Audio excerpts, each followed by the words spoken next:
हम्म, चलिए class discuss करते हैं आगे। हम लोग एलसीआर सर्किट पढ़ चुके थे, है ना? और उसमें एलसी ऑसिलेशन भी हो गया था। ओके, चलिए। इसमें एक टर्म आता है भाई, जिसको बोलते हैं रेजोनेंस। रेजोनेंस किसी एलसीआर सर्किट में रेजोनेंस का क्या लॉजिक है, पहले इसको समझते हैं।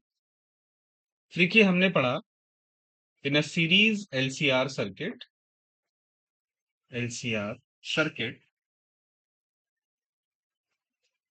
We have three resistances.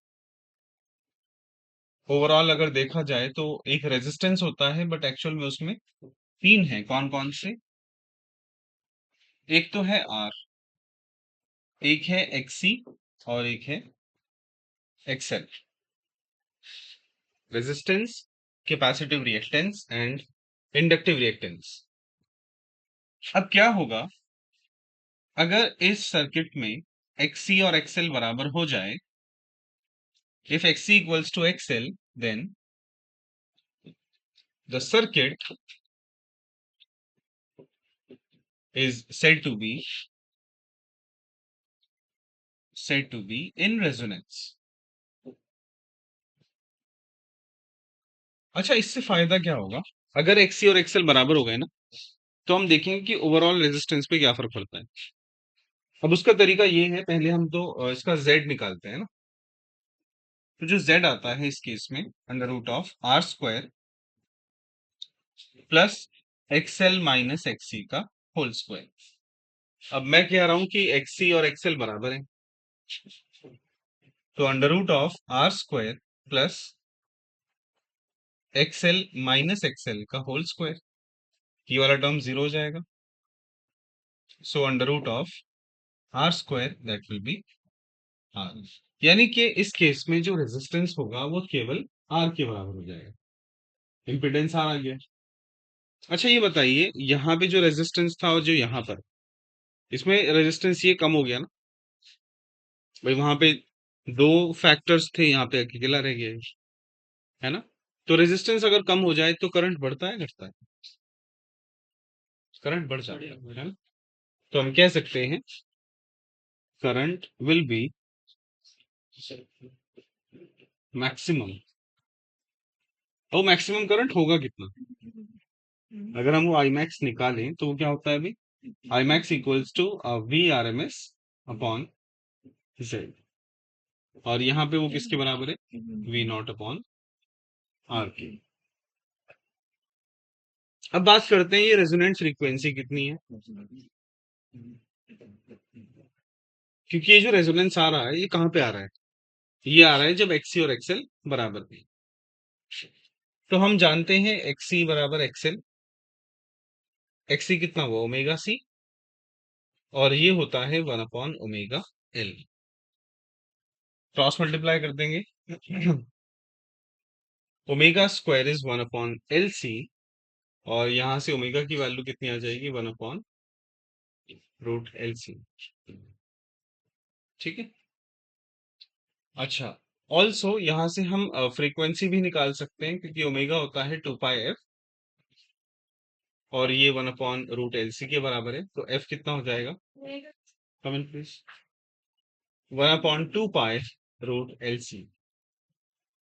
ये कहलाती है रेजोनेंट फ्रीक्वेंसी।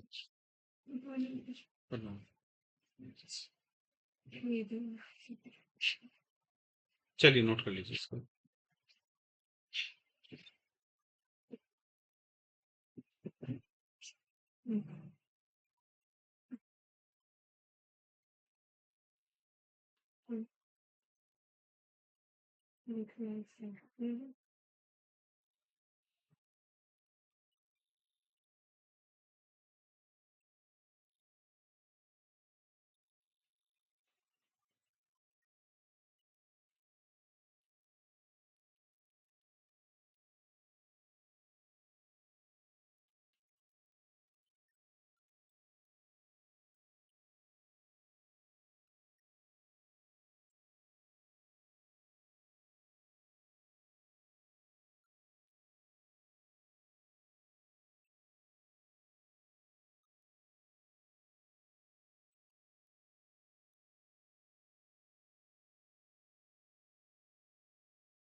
और ये क्या है? V I wave hmm, R से पहले, रेजिस्टेंस से पहले सेकंड लाइन, हाँ वी। आई जेड है या क्या है?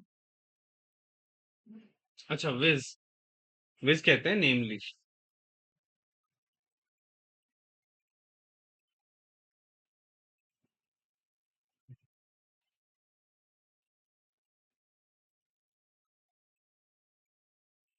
हम्म,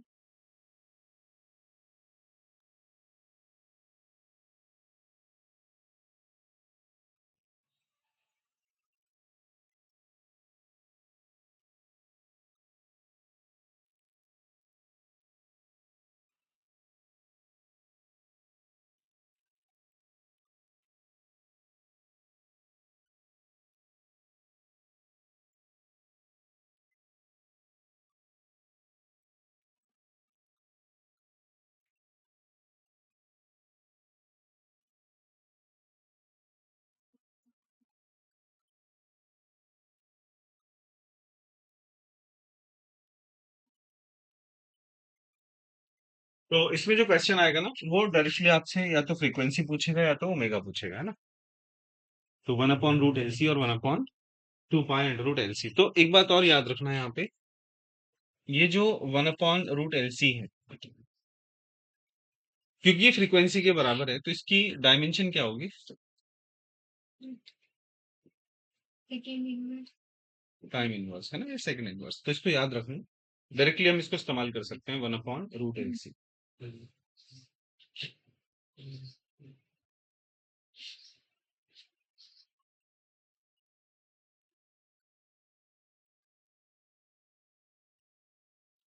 अब इसमें एक टर्म और डिफाइन करते हैं, क्वालिटी फैक्टर या क्यू फैक्टर। क्यू फैक्टर या quality factor.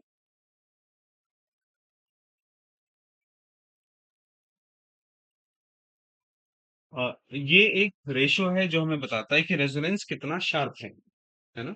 So it gives the sharpness,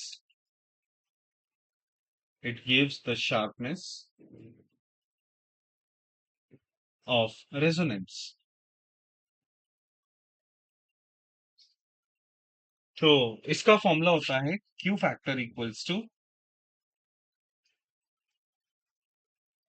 we L और V C divided by V R. मतलब कहने का ये है कि या तो इसको लिख सकते हैं V L upon V R, या तो लिख सकते हैं V C upon V R. अब वी एल क्या होता है? I XL upon V R क्या होता है? I R. और वी सी को क्या लिख सकते हैं? I X C upon V R क्या हो जाएगा? I R. ही कैंसिल हो जाएगा। तो बेसिकली क्यू फैक्टर क्या आ गया हमारे पास? एक्सएल अपॉन आर या फिर एक्स सी अपॉन आर। अच्छा, एक्सएल की वैल्यू हम जानते हैं, omega L. So omega L by R. और एक्स सी की वैल्यू 1/ओमेगा सी। तो 1/ओमेगा सी आर। तो ओमेगा एल अपॉन आर और 1/ओमेगा सी आर। अच्छा, हमने ओमेगा की वैल्यू भी रखी थी। So we have omega equals 1/√ऑफ एल सी। तो ये वैल्यू अगर मैं यहाँ पे पुट करूं तो क्यू की वैल्यू आएगी 1/√LC multiply by L upon R. अच्छा, 1/r को मैंने बाहर लिखा, ये रूट एल सी है, ये एल है, तो कितना हो जाएगा? √L/C। तो बेसिकली क्वालिटी फैक्टर आ जाएगा 1/r√L/C। सो इन जनरल हम कहें कि जो क्वालिटी फैक्टर है उसका ये सब फॉर्मूलाज हैं, V L upon V R, V C upon V R, X L upon R, X C upon R, omega L upon R, 1/ओमेगा सी आर, और 1/r√L/C। बता सकते हैं कि इसकी डायमेंशन और यूनिट क्या होगी? क्यू का यूनिट बताइए क्या होना चाहिए? देखो ये रेशो था, है ना, किस किस का? वोल्टेजेस का और रेजिस्टेंस का। तो क्या इसकी यूनिट आएगी? नहीं आएगी। तो ये क्या है भाई? यूनिटलेस। और डायमेंशन, जब यूनिट नहीं है तो डायमेंशन भी नहीं होगी, तो ये क्या होगा, डायमेंशन लेस।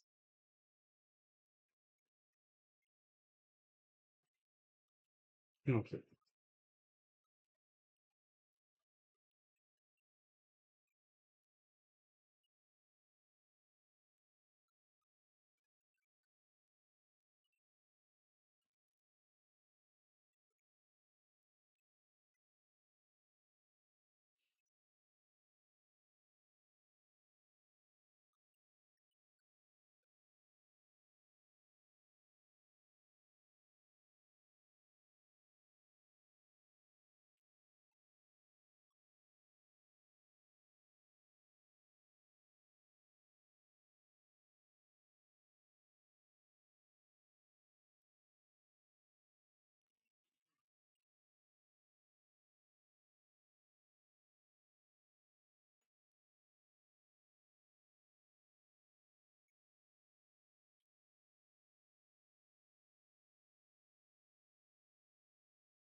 हो गया भी।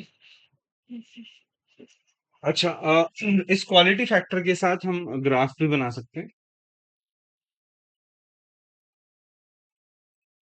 क्यू फैक्टर और इसका ओमेगा। तो जहां पर रेजिस्टेंस ज्यादा होगा ना, उसकी शार्पनेस कम होगी, जहां रेजिस्टेंस कम होगा उसकी शार्पनेस ज्यादा होगी। तो ग्राफ इसका एक ऐसे बना सकते हैं हम लोग, ये कैसे बना सकते हैं। तो अगर ये रेजिस्टेंस R1 है, सपोज ये R2 है, ये R3 है, तो बताइए कौन सा रेजिस्टेंस कम है। R1 कम है ना, तो R1 less than R2 less than R2। Okay, तो पहले चलिए कुछ क्वेश्चंस करते हैं।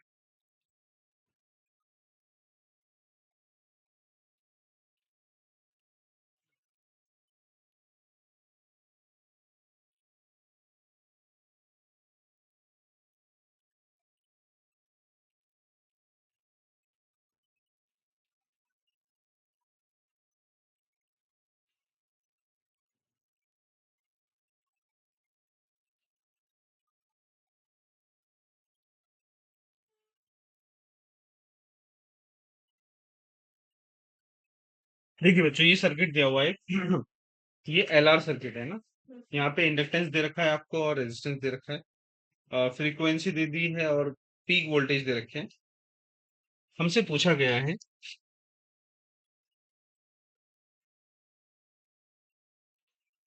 T, omega, XL, Z and five, और दूसरा V R, V L and V no. ये सारी बातें पूछी गई। सबसे पहले देखिए, इसमें पूछा गया है टाइम पीरियड। टाइम पीरियड क्या होता है भाई, फ्रीक्वेंसी का रेसिप्रोकल। तो time period equals to 1/f, 1/60 second. ये तो हुआ टी। ओमेगा, ओमेगा कैसे आएगा भाई, 2πf, so it is 2 pi into 60, so 120 pi radian पर सेकेंड। एक्सेल क्या होता था, ओमेगा एल, ओमेगा हम निकाल चुके हैं 120 pi multiplied by 40 into 10 to the 9. 40 into 10 की पावर -3,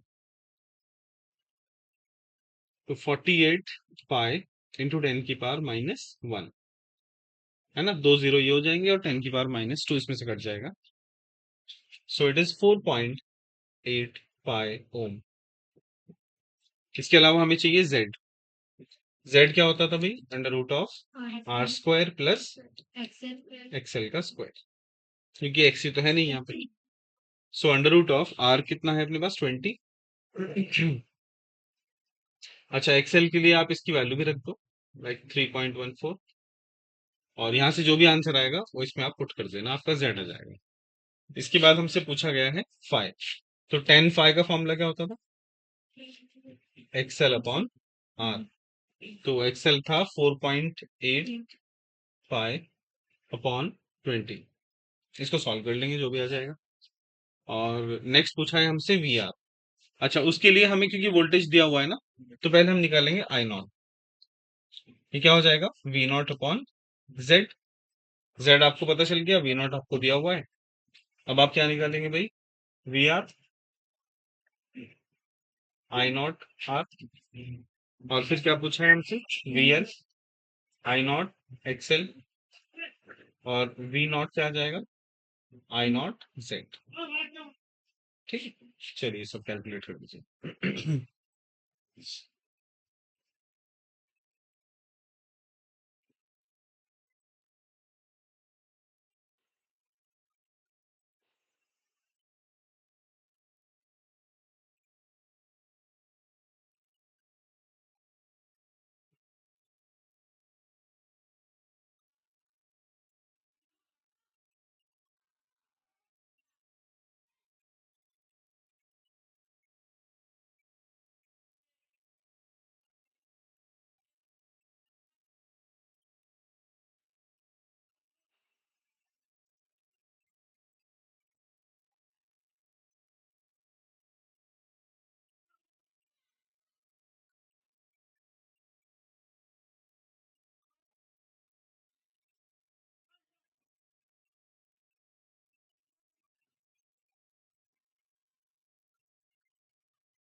कि इनके आंसर्स लिख देता हूँ, है ना, ये चेक कर लेना आप लोग, ये आ रहे हैं।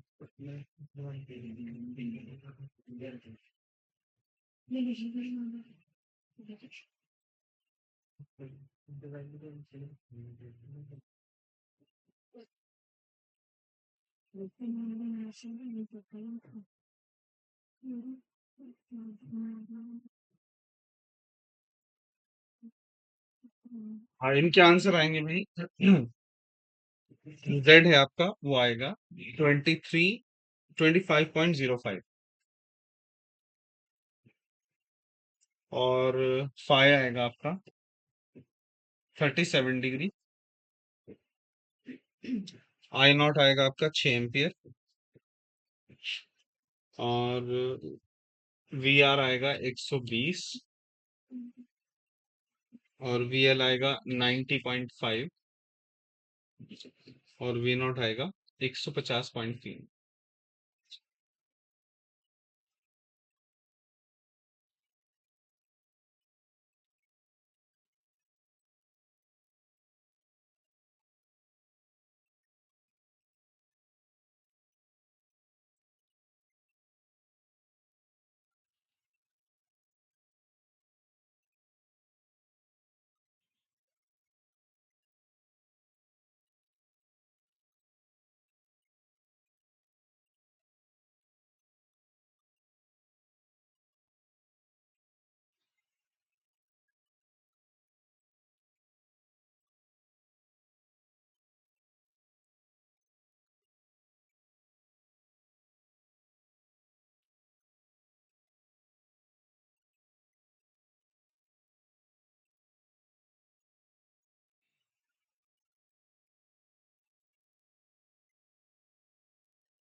चलिए भी आगे चलते हैं।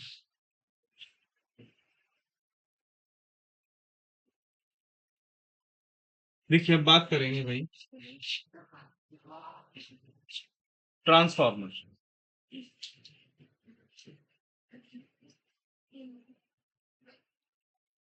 हाँ बच्चों, किस लिए इस्तेमाल होता है ट्रांसफार्मर? हाँ, वोल्टेजेस को अप या डाउन करने के लिए। एसी को या डीसी को? एसी को। तो हम लिख सकते हैं इट इज यूज्ड, और it is a device used to change AC voltages.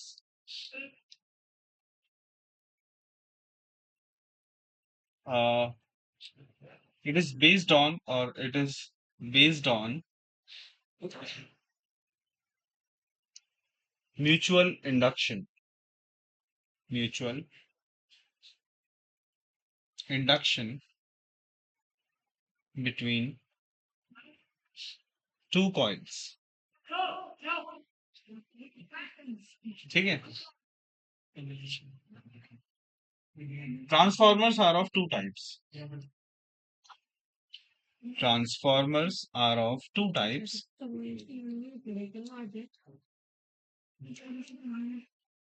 देखिए बच्चों, पहला टाइप क्या होता है इसका? Step up.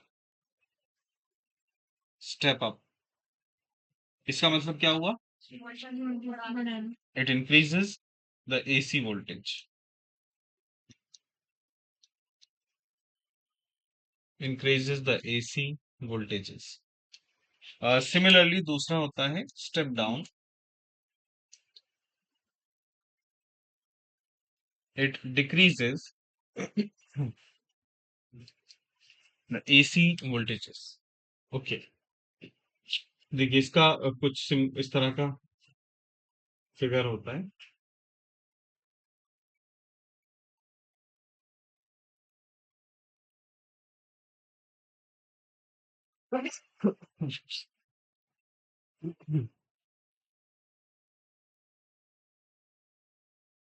देखिए इसमें दो कॉइल्स हैं, ये प्राइमरी कॉइल है, ये सेकेंडरी कॉइल है, ये लोड रेजिस्टेंस है।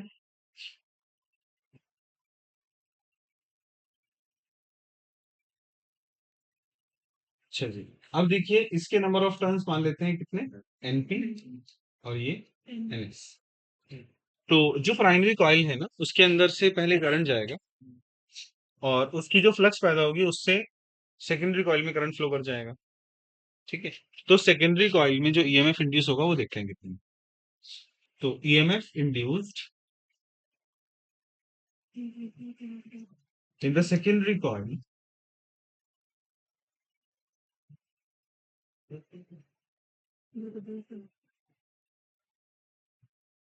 एस इक्वल्स टू, क्या फॉर्मूला होता है भाई?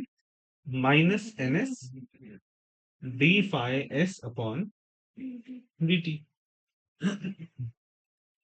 और ऐसा भी तो हो सकता है कि जो सेकेंडरी में करंट इंड्यूस हुआ है उसकी वजह से प्राइमरी में भी वापस इंड्यूस कर जाए। So again EMF induced in the primary coil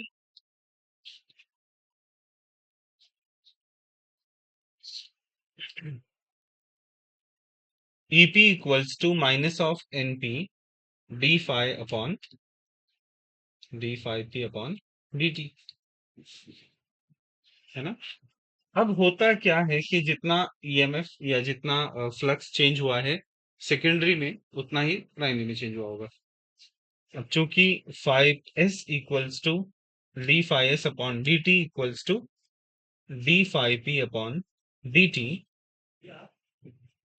equals to D phi upon D T, therefore मैं इन दोनों को डिवाइड कर रहा हूँ ना, E S upon EP.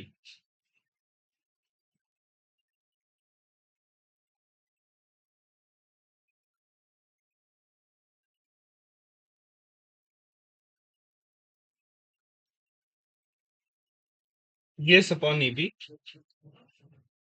Minus N S D phi upon D T upon minus N P D phi upon D T. ये cancel out हो गया। माइनस से माइनस कट गया, तो रिलेशन क्या बना भाई? E S upon E P बराबर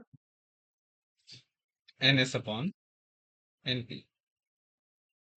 ठीक है, तो ये कंडीशन है इसके अंदर कि जो ईएमएफ का रेशियो है वो उनके नंबर ऑफ टर्न्स का भी रेशियो है।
देखिए भाई, इसके बाद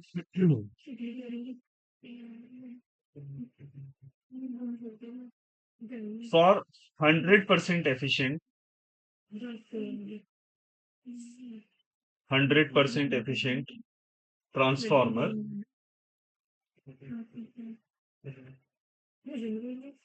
इसकी एफिशिएंसी हम कह रहे हैं 100% है ना? ये होता है output power upon input power, और ये है 1। आउटपुट पावर का फॉर्मूला क्या हुआ? वी आउट और I out upon V in I in equals to 1। ये वी आउटपुट कहाँ था? सेकेंडरी में। So E S I S upon E P और आई पी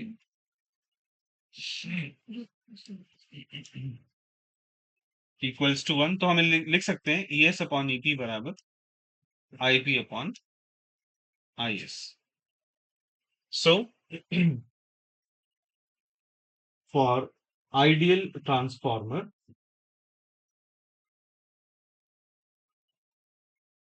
हमारे सामने रिलेशन आया E S upon E P equals to N S upon N P equals to I P upon I S. ठीक है, तो ये relation आपको मिल जाएगा। अगर एफिशिएंसी कुछ और हुई तो आप उसको इस्तेमाल कर सकते हो। लाइक अगर 50% है तो वहां पे क्या आ जाएगा, हाफ, है ना। फिर आप इसको सॉल्व कर सकते हैं। अब देखिए फॉर स्टेप अप ट्रांसफॉर्मर,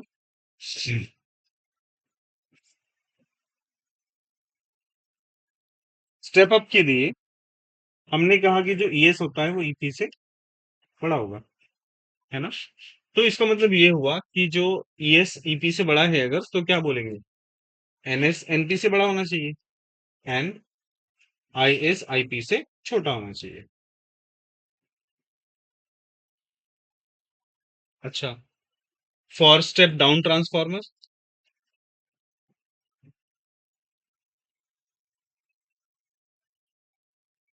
इसमें वोल्टेजेस कम होने चाहिए, ES must be less than EP, तो मतलब एनएस लेस देन एनपी, और IS should be greater then,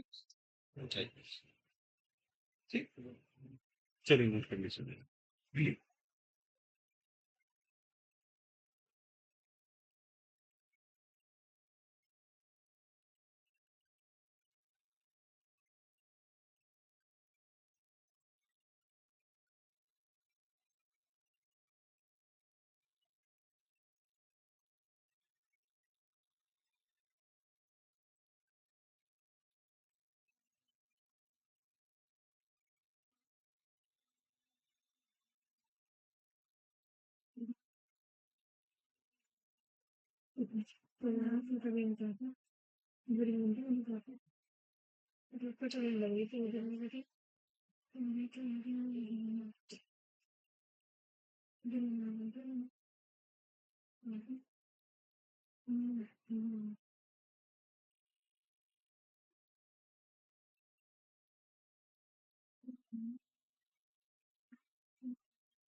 चलिए भी क्वेश्चन करिएगा।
ये है बच्चों क्वेश्चन। एक स्टेप डाउन ट्रांसफार्मर है जिसके प्राइमरी और सेकेंडरी का ratio 10:1, input voltage 250, output current 10 ampere और एफिशिएंसी 100% है इसकी।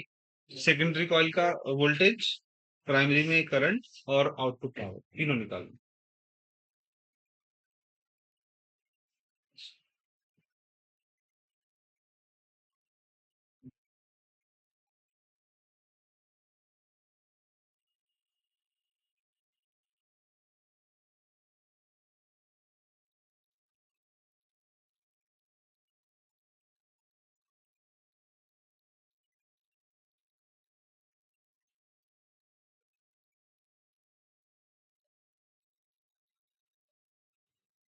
फर्स्ट है 25 और सेकंड का 1 एम्पियर, 12, थर्ड का 250।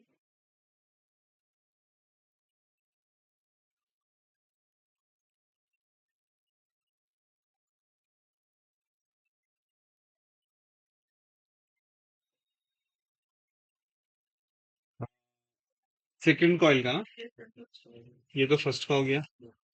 सेकेंडरी का आ रहा है 25 वोल्ट। अच्छा जी। करंट प्राइमरी में ये बना रहा है और पावर 250।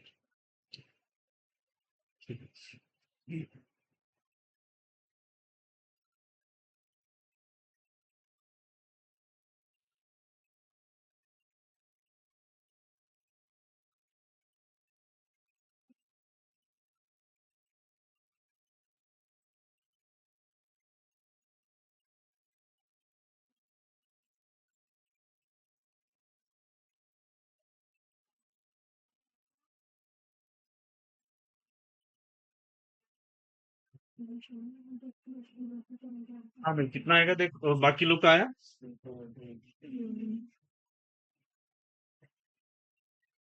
देखो पहले वैल्यूज क्या क्या दे रखी हैं वो देखिए ना। हमसे बोला गया है एनपी अपॉन एनएस 10/1। तो एनपी कितना हुआ, 10 टाइम्स ऑफ एनएस। उसके अलावा हमें इनपुट वोल्टेज दे रखे हैं, मतलब वीपी 250, और हमें आई एस दिया हुआ है 10 और एफिशिएंसी 100% है। अभी हमने रिलेशन लिखा था वी एस अपॉन वीपी बराबर N S upon NP. So V S upon 250 is equal to N S upon NP कितना हुआ, 1/10। तो V S equals 250 upon 10, that is 25। Okay, दूसरा करंट पूछा है इसने हमसे। हमने पढ़ा था VP upon V S is equal to I S upon I P. VP हुआ 250, वी एस हुआ 25, आई एस हुआ 10 और ये हमें निकालना है I P. So I P equals to 1 ampere. दूसरा आउटपुट पावर। तो आउटपुट पावर का formula V S into I S. V S 225 और आई एस कितना था 10। So it is 250 watt.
Done.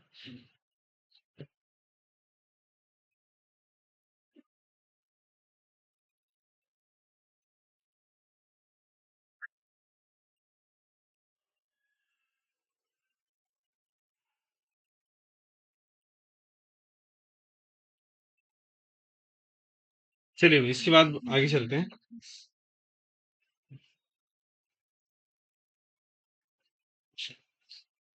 AC generator या एसी डायनेमो।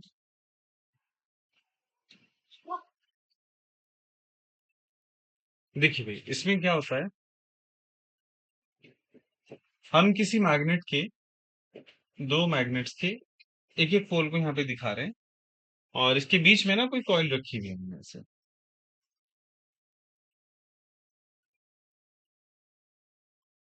और इसमें हम लोग क्या करेंगे, इसको घुमाएंगे यहाँ पे, है ना, ओमेगा वेलोसिटी से घुमाएंगे इसको। तो क्या होगा कि इस कॉइल से गुजरने वाले फ्लक्स में चेंज होगा, और जब उसमें चेंज होगा तो इसके अंदर एक ईएमएफ इंड्यूस हो जाएगी। तो पहली बात ये किसके ऊपर आधारित है, it is based on electromagnetic induction. Electromagnetic induction, that is that is an EMF is induced, an EMF is induced in a coil when flux changes through it, flux changes through it, है ना। तो इससे जब flux change होगी तो उसमें current induce हो जाएगा, और ये फिनोमेनन ही क्या कहलाता था, इलेक्ट्रोमैग्नेटिक इंडक्शन। अच्छा, अब इसमें जब कॉइल से ये घूमेगी कॉइल ओमेगा वेलोसिटी से, तो यहाँ पे आप क्या चेंज कर रहे हो, फ्लक्स चेंज कराने के लिए एंगल चेंज कर रहे हो, है ना। तो अब ये देखें सबसे पहले कि इसका फ्लक्स कितना होगा, flux linked with the coil,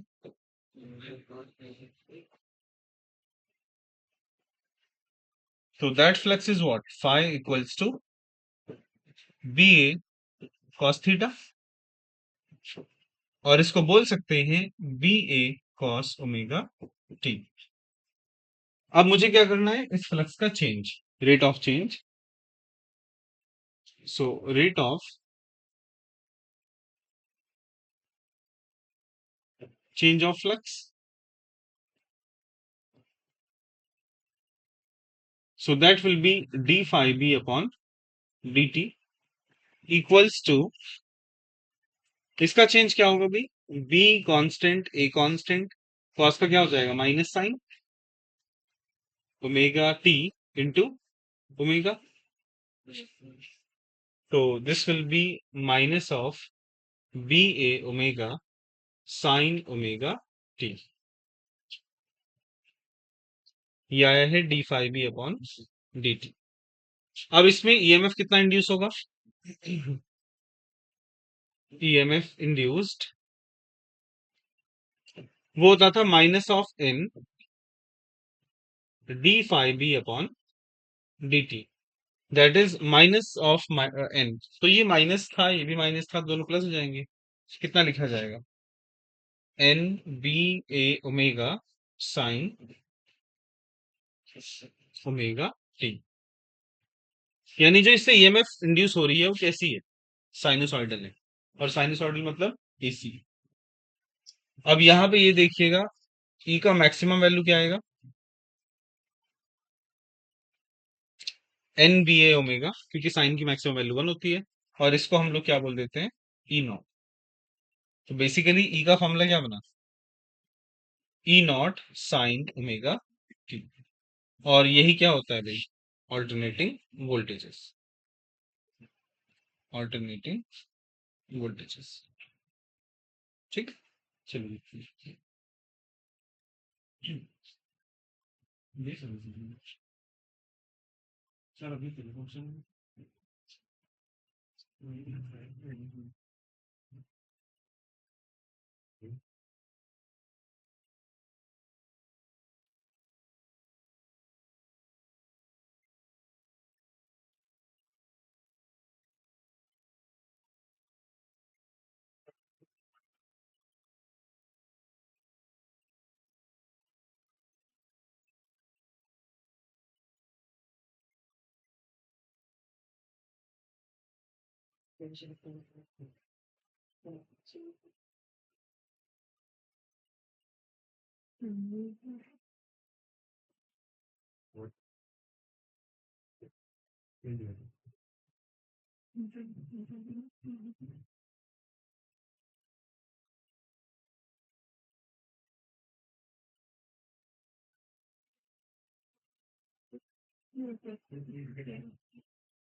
चलिए एक न्यूमेरिकल करिएगा इसके ऊपर।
ये क्वेश्चन करिए।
और पॉइंट टू 1.25 क्या?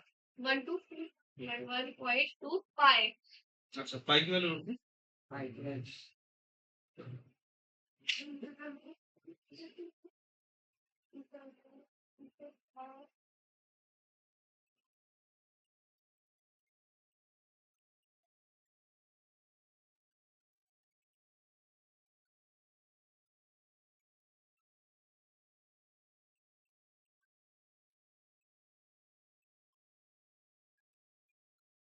3.7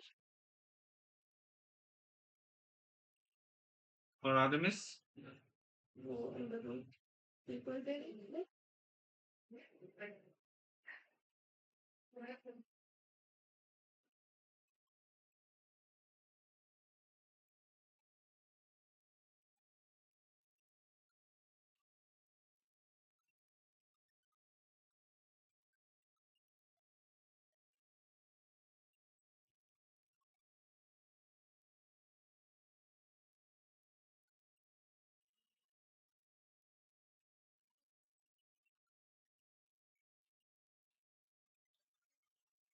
देखिए, इसमें वैल्यूज क्या क्या गिवन है आपको पहले देखिएगा। नंबर ऑफ टर्न्स दे रखे हैं पहले, n इक्वल्स टू 1000। एरिया है आपका 100 सेंटीमीटर स्क्वायर, 100 इंटू 10 की पावर -4। एंगुलर स्पीड दे रखी है आपको, फ्रीक्वेंसी 100 रोटेशंस पर मिनट, सो 100 अपॉन 60 रोटेशंस पर सेकेंड। और इसके बाद हमसे पूछा है मैग्नेटिक फील्ड दिया हुआ है 3.6 इंटू 10 की पावर -2। पीक और आरएमएस वोल्टेज पूछ रहा है हमसे, तो पहले एक काम करते हैं, ई नॉट कितना आ जाएगा, N V A omega. So N V A omega कितना हो जाएगा, 2 पाई। बस सारी वैल्यू रख देते हैं, 10 की पावर 3, 3.6 10 की पावर -2, और एरिया हो जाएगा 10 की पावर -2 इंटू 2 पाई, फ्रीक्वेंसी हो गई 10/6, और ये सब सॉल्व करके आएगा 3.77 वोल्ट। इसके बाद आपको चाहिए ERMS, ई नॉट अपॉन √2, या 0.707 मल्टीप्लाइड बाय ई नॉट।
मैं कुछ शेयर कर रहा हूँ क्वेश्चंस यहाँ पे ना।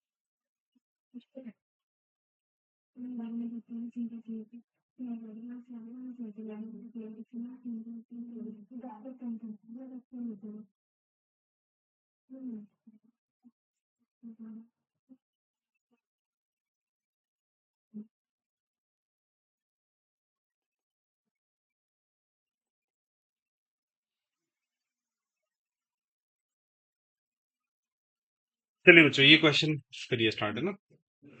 ये सब वो क्वेश्चन है जो नीट में आए हुए हैं, ठीक है। चलिए सब लोग स्टार्ट करेंगे, है ना।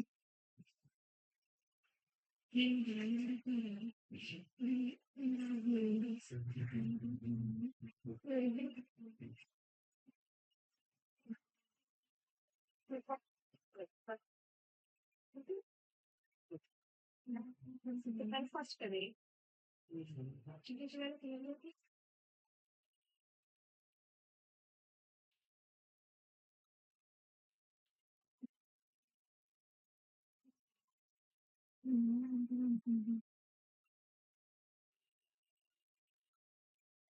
हाँ बेटे, देखो इसमें आपको आईटी ग्राफ दे रखे हैं। पहले क्या हो रहा है यहाँ पे, करंट लीनियरली बढ़ रहा है। उसके बाद क्या हो रहा है, करंट घट रहा है। करंट जब बढ़ रहा है लीनियरली, तो डीआई अपॉन डीटी क्या होगा, कांस्टेंट। मतलब जो पहला पार्ट होगा उसमें जो डिफरेंशिएशन आएगा वो कैसा होगा, कांस्टेंट। है बेटे, हमें लिख देता हूँ यहाँ पे कोई नहीं। देखिए, ये हमारे पास आईटी ग्राफ है, ठीक है। देखिए,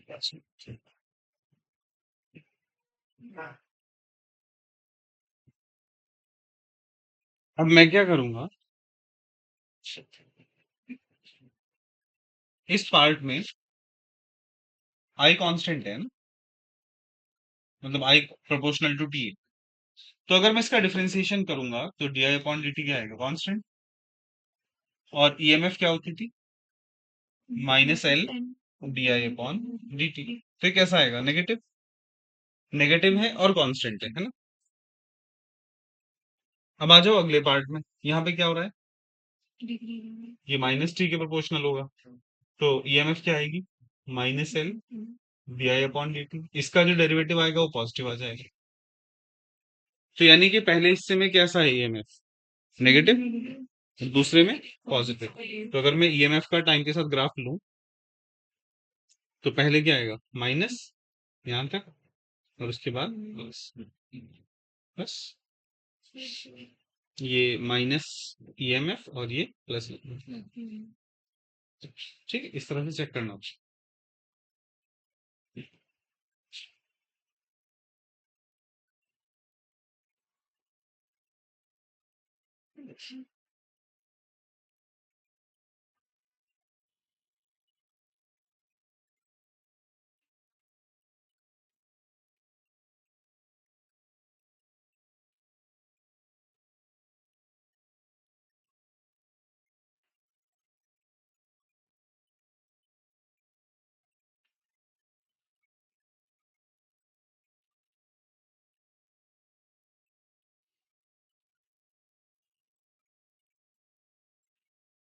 कोई ऑप्शन पहले का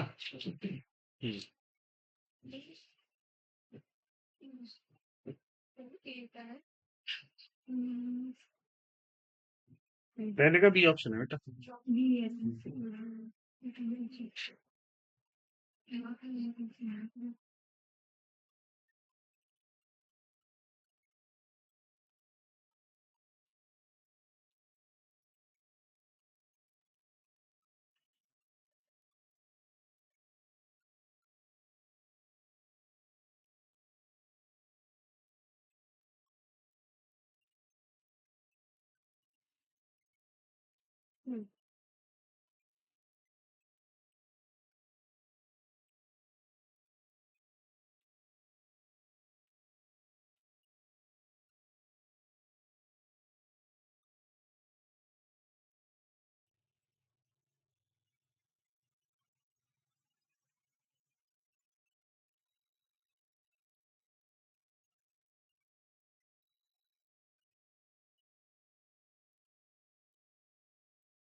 तो पहले वाले में आप क्या निकालोगे भाई? पहले आपने एक्स निकाला होगा और उसके बाद आई नॉट निकाल देते आई नॉट निकाल लिया होगा, फिर आई आर एम एस है ना।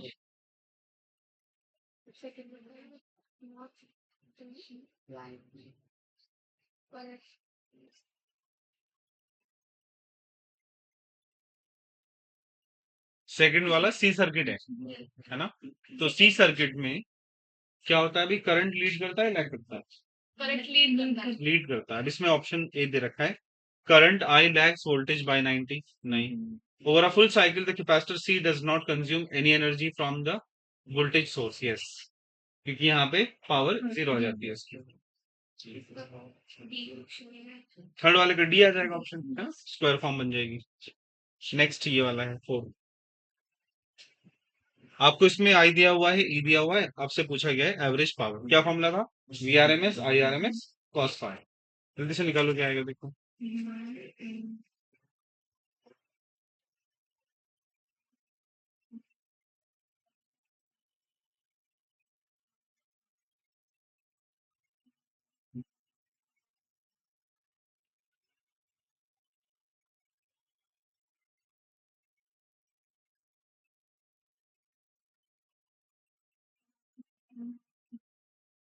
1/8 सर। 1/, डी ऑप्शन चेक कर।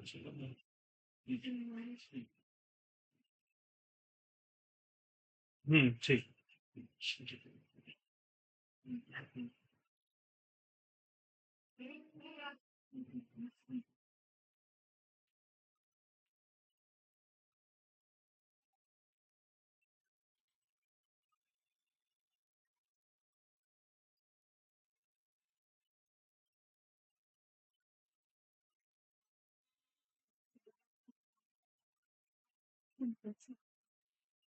फिर एक बार गलत आया देखो इसमें आई नॉट कितना है, 1/√2। वी नॉट कितना है, 1/√2। और फाइव कितना है, 5/3, है ना। तो फॉर्मूला क्या था पावर का? V R M S I R M S cos five, या फिर V not I not upon two cos five. V nought ये हो गया, आई नॉट ये हो गया, और cos 5 हो जाएगा।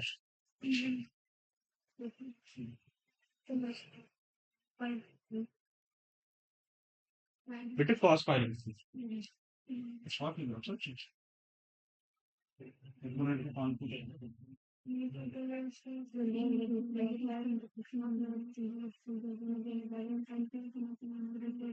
पावर होती है ये वाला कौन से तो बाहर आ गया, we not one by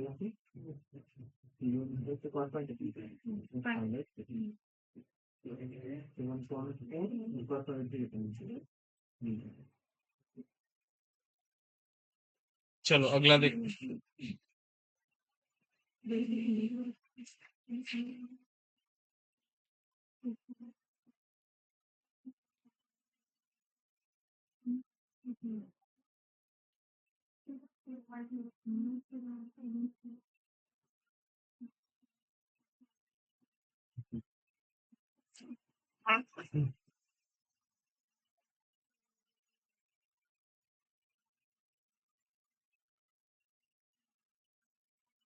first का बी ऑप्शन 5। D option.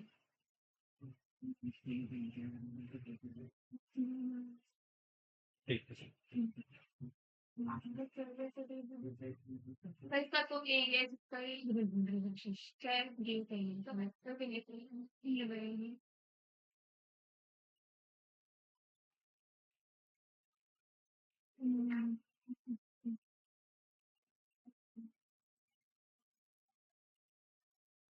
इसका बी ऑप्शन इसका बी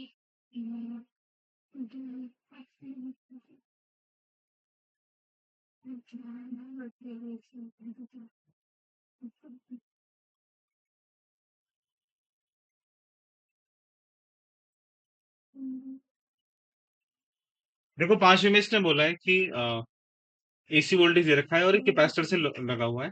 आरएमएस वैल्यू बतानी है करंट की। तो पहले आप क्या निकालोगे बेस में? एक्सी। और उसके बाद क्या निकालोगे? आई।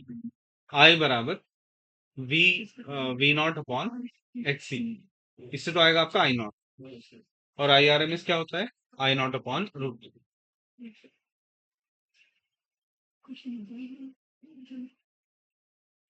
वी नॉट कितना है यहाँ पे? 200 √2 और ओमेगा 100।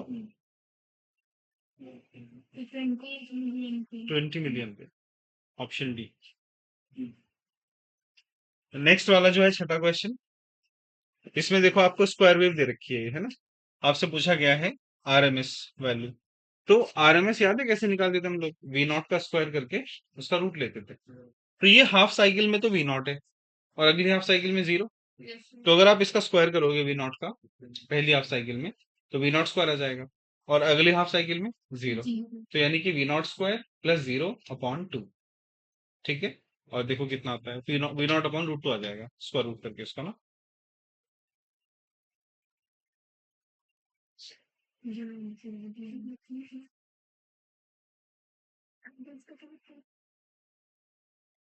अच्छा उनका आंसर सी होगा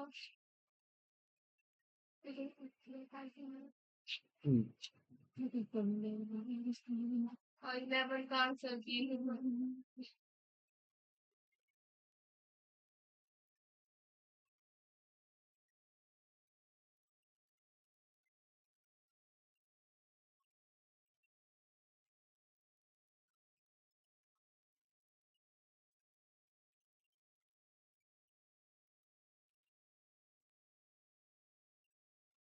खैर ये दो दिखाया मैंने इसलिए इसका रीजन ये है कि आप क्वेश्चंस का लेवल देख लो है ना, किस तरह क्वेश्चन इसमें आ रखे हैं। तो क्वेश्चन ऐसा कोई भी शायद नहीं होगा जो आपने पढ़ना रखा हो उसके अंदर। ठीक है, बस आपको प्रैक्टिस की जरूरत है। तो ये मैं आपको ग्रुप में शेयर कर दूंगा है ना। और फिर क्वेश्चन तो काफी सारे हैं इसमें। ठीक है, नीचे इसके आंसर दिए दिए हैं। ठीक है, चलो हम वापस आते हैं topic पे।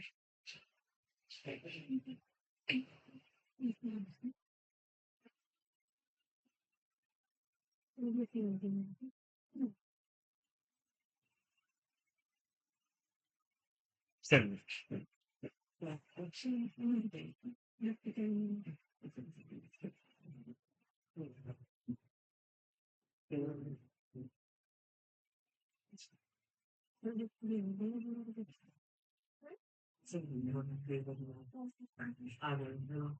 अच्छा, अब ये जो हमने एसी जनरेटर किया है, ऐसे ही डीसी जनरेटर भी होता है ना? लेकिन वो फिलहाल हमारे कोर्स में नहीं है। तो डीसी वाला केस आप नहीं करेंगे है ना?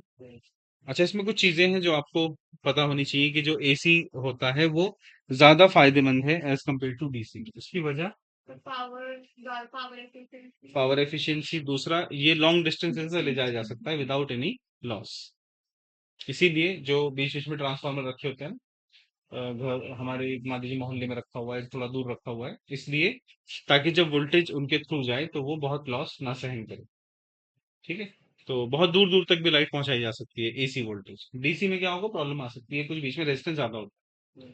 अब जैसे फॉर एग्जांपल अगर हम एक मोबाइल को चार्ज कर रहे हैं, ठीक है, और उसकी जो वायर है वो बहुत ज्यादा लंबी है, ठीक है, तो मोबाइल देर में चार्ज होगा। आप अगर छोटी वायर लेते हैं कोई, उससे चार्ज करते हैं तो जल्दी चार्ज हो जाएगा। वजह क्या है उसकी? करंट फ्लो करने के दौरान उसका रेजिस्टेंस बढ़ जाता है अगर आप लंबाई बढ़ाते हैं तो। है ना, रेजिस्टेंस का फॉर्मूला क्या होता है? रो एल बाय ए। तो लेंथ ज्यादा होगी तो रेजिस्टेंस भी ज्यादा हो जाएगा, तो उसमें एनर्जी भी ज्यादा इस्तेमाल हो जाएगी, है ना, गर्म हो जाएगा। है भाई, लेंथ दोनों का फर्क पड़ता है। रेजिस्टेंस लेंथ के प्रोपोर्शनल है और एरिया के यानी पाई आर स्क्वायर के इनवर्सली है। ठीक है, रेडियस बढ़ेगी तो रेजिस्टेंस कम हो जाएगा, रेडियस घटेगी तो रेजिस्टेंस बढ़ जाएगा। तो ये दोनों चीजें हैं जिस पर डिपेंड करता है। चलिए कुछ क्वेश्चंस और देख लेते हैं।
जी जी जी।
कह रहा है कि इसकी वैल्यू 1/300 सेकंड बाद क्या होगी करंट की, बता।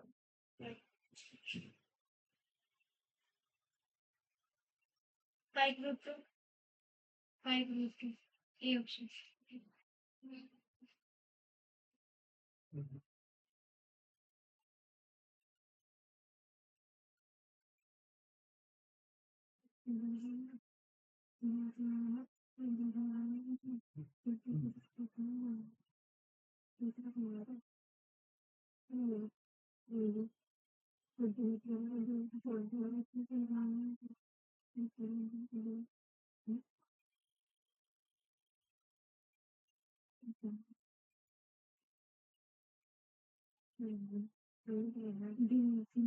पर बी ऑप्शन। ठीक। देखो पहले तो हमें फ्रीक्वेंसी दे रखा है इसमें ओमेगा, फ्रीक्वेंसी एफ दे रखा है 50 हर्ट्ज, है ना। ओमेगा कितना हो जाएगा? 2 पाई एफ, तो 2 पाई इंटू 50, 100 पाई। ओके। इसके अलावा इसने हमें बोला है आई आर एम एस, है ना, 5। तो आई नॉट कितना हो जाएगा? IRMS√2, यानी 5√2, है ना। अब हमारे पास करंट का फॉर्मूला क्या था? I = I0 sin ω t। सो ये कह रहा है कि 1/300 सेकंड पर, है ना। 1/300 इसमें रख देते हैं वैल्यू, 5√2, और साइन ओमेगा हो गया आपका 100 पाई इंटू 1/300।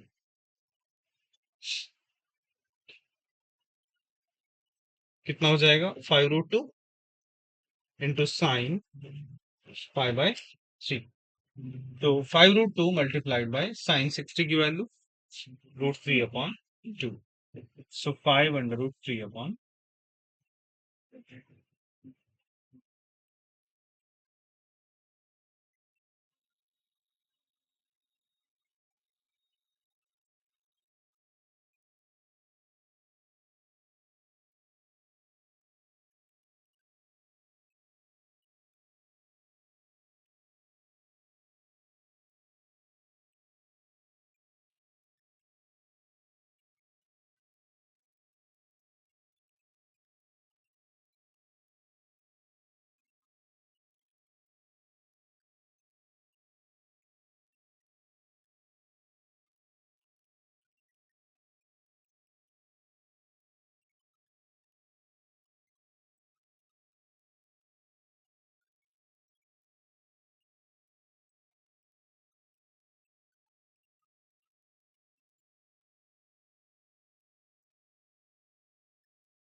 Run, please.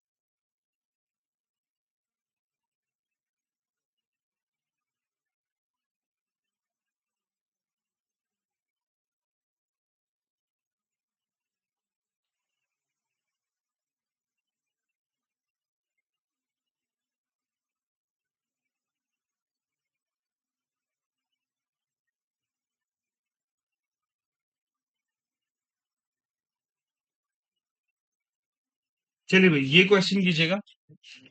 किसी ऐसी सर्किट में आपको वोल्टेज दिया हुआ है, करंट दिया हुआ है, कंप्लीट साइकिल में एवरेज पावर और वॉटलेस करंट, ये दो बातें पूछेंगी।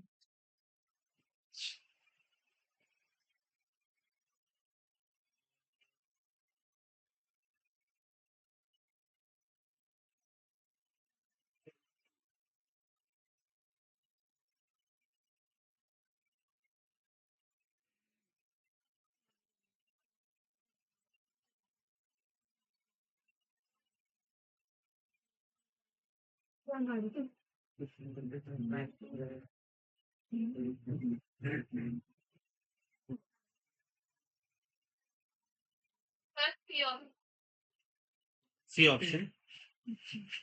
बाकी लोग भी चेक करें एक बार।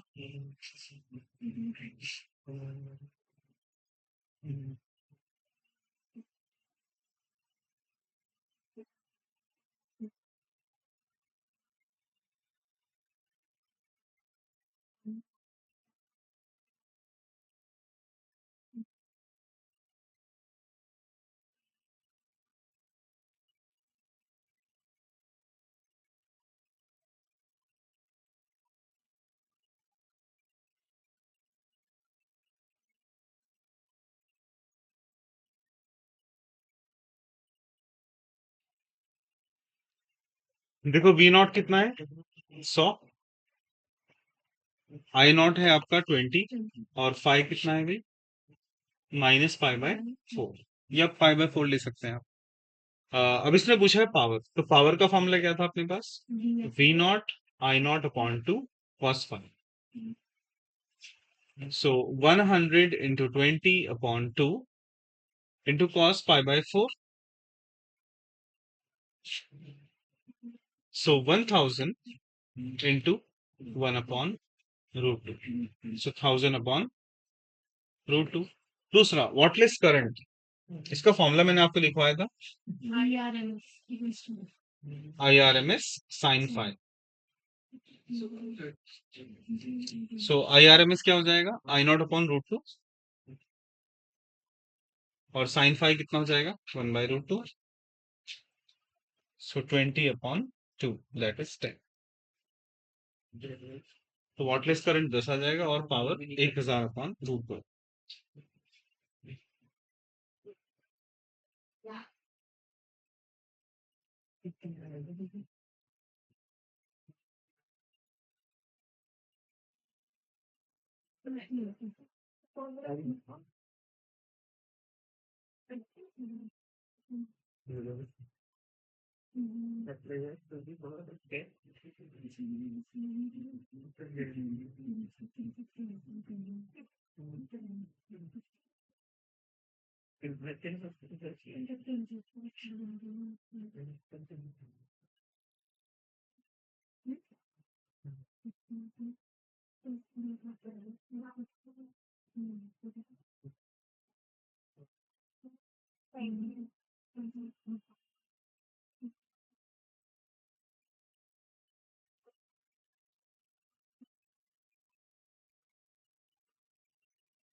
ये क्वेश्चन कीजिए।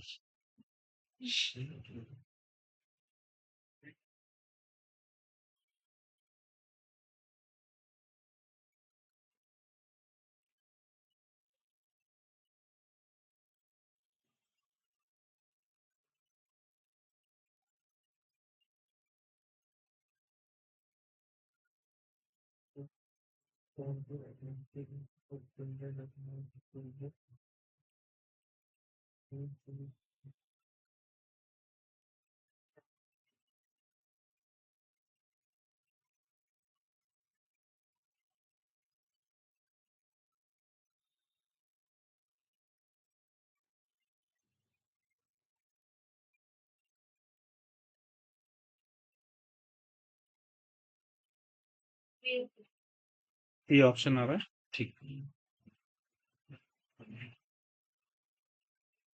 ओके, इसका आंसर ए ऑप्शन आ जाएगा, है ना। वैल्यूज क्या क्या है हमारे पास? देखो, एनपी दिया हुआ है 300, एनएस दिया हुआ है 150, और आउटपुट पावर आपको दे रखी है। क्या होता था वो? वीएस आई एस, है ना। 2.2 इंटू 10 की पावर 3। और current in the secondary coil I S आपको दिया हुआ है 10। इसमें रख दो। तो VS into 10 is equal to 2200। तो वीएस इक्वल्स टू 220। और आप जानते हैं VS upon VP is equal to NS upon NP. VS कितना हुआ? 220। वीपी हमें निकालना है, एनएस 150 अपॉन 300। तो वीपी इज इक्वल टू 440।